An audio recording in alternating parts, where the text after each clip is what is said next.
Енді тағы да айтқым келетін тегтерді мына жерге алдын ала жазып дайындап қойдым. Label дегеніміз ол қарапайым жазу.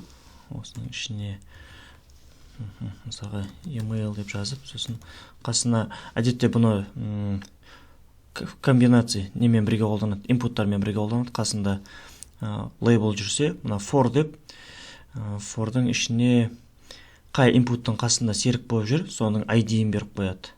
Кейін формамен айналысқан кезде осыны қолданармыз. Әзірге тек жазу деп қарастырсаңыздар болады. P дегеніміз ол параграф.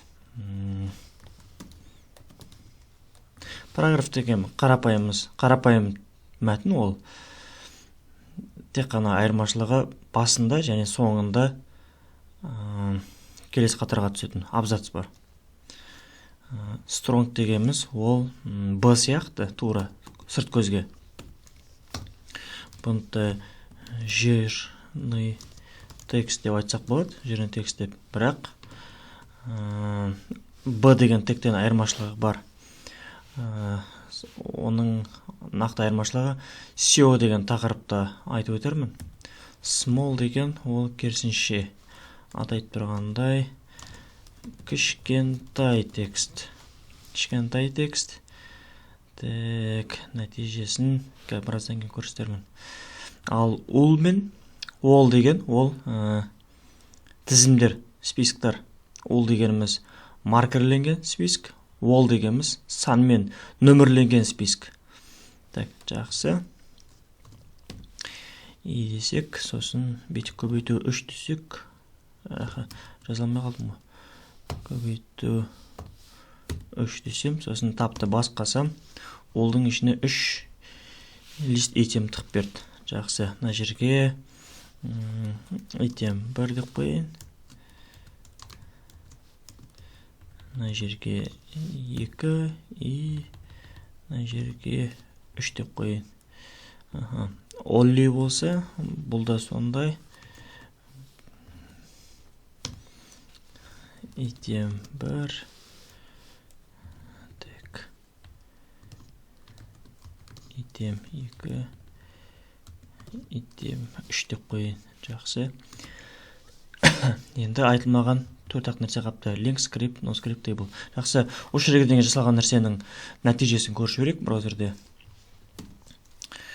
Біріншісі label қарапайым жазу. Параграф өзінің алдында және артында 2 абзац бар. Перевод строки, жирный текст. Бағанағы strong пен B екеуі сырт көзге бірдей, бірақ поисковик роботтар үшін бірдей емес. Кішкентай текст керісінше кішкентай, қарапайым текстпен салыстырғанда. Енді мынау улли мен олли. Ул дегеніміз мынандай маркерлер қояды.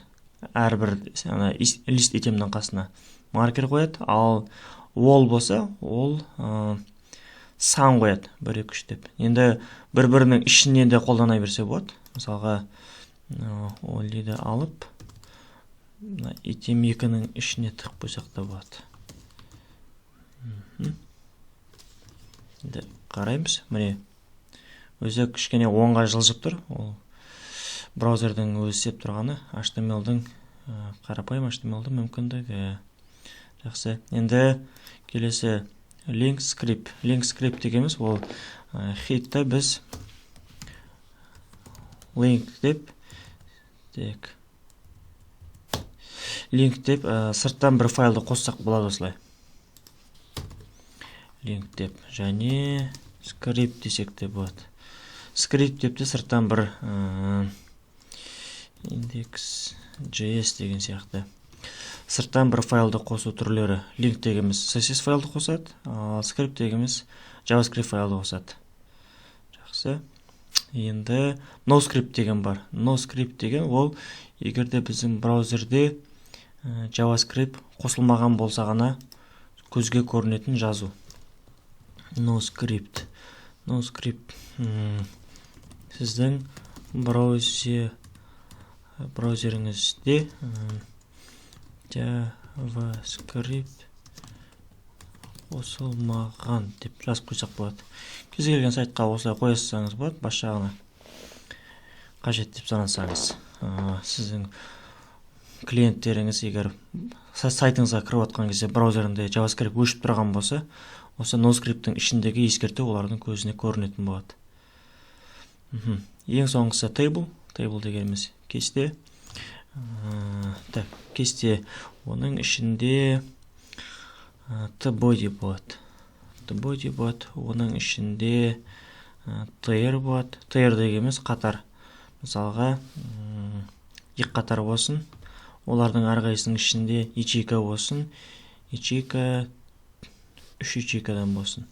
Кеттік. Мынаны барлығын өзі жасап берді. Сосын айтпақшы, tablе'дың ішінде tHead деген нәрсе бар. tHead'тің ішіне tr көбі, оның ішінде th көбейту 3 десек болады екен. Жақсы. Енді мысалға ана жерде не деп жасақ болады? Студент дейтін болайық. Студенттің аты және жасы. Аты, ана жерде жасы. Ана жерде мысалға не деп жазамыз? Жасылан 20. Жасылан 24 дедік. Ахмет нешеде дейміз? 28-де ме? Тағы да қателесіп кеттім. Мына жерге қойық. Сосын мына жерге әшейін нөмірлер беріп кетейік. 1, 2 деп. Мына жерге нөмір дегенізді қойық. Кеттік. Көрегенді. Міне, мынау біздің таблицамыз. Нөмір, аты, жасы. Енді таблицамызда кейін CSS берген кезде бордерлерін, андай границаларын қалыңдау көрсетіп қойсақ болады. Table дегеннің ішінде border деген атрибут бар ма екен? Border деген бар екен. 1 десек.